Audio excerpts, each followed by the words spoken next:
Welcome back, fam. Number 11 in the streak. This is one of my upper body workouts that gets rotated through, and this one starts off with a low incline dumbbell press.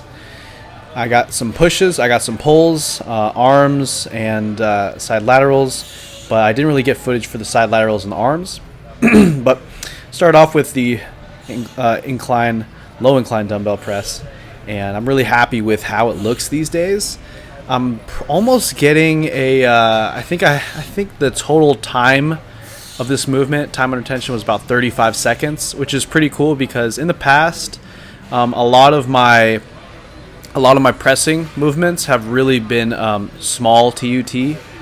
I'm talking, 20, 25 seconds would be like, wow, that was long.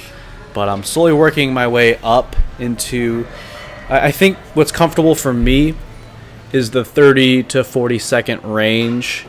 That's kind of my groove for especially that low incline dumbbell press. For different exercises, I like using different loads, or in other words, different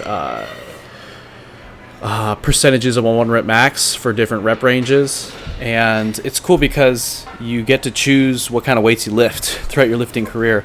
There really are no concrete rules that you have to follow. That's kind of one reason why I love lifting. There's just so many options, so many ways to go.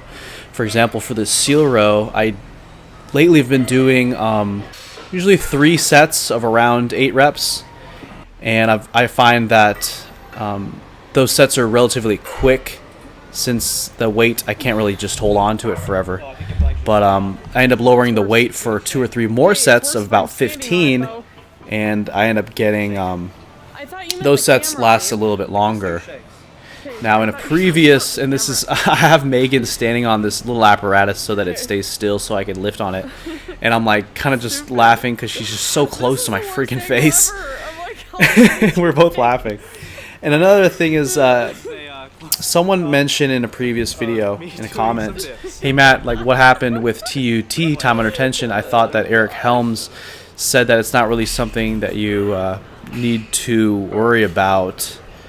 And I responded with, hey, I pretty much am aligned with where Eric Helms stands on most things, including time under tension. For me personally, it's something, the way I look at it is you find your groovy TUT, you find your nice groove of time under tension for every given exercise. You're not going to be doing the same time under tension for every single exercise. It won't have the same amount. I mean, a heavy set of squats minus the pauses between reps isn't going to give me the same TUT as, say, this right here, or as, say, a set of side lateral raises with cables or something. And it's all going to vary. But I think what's important is for you, the individual, to hold constant, generally, from one workout to the next, your TUT, your time under tension for a given exercise, if that's your intent.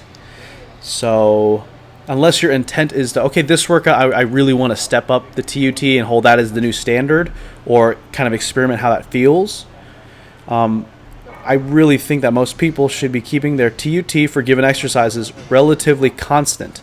In other words, the tempo for a given rep constant from one rep to the next, from one set to the next, one workout to the next. That way it's one less variable for you to worry about, and then you could focus on other things.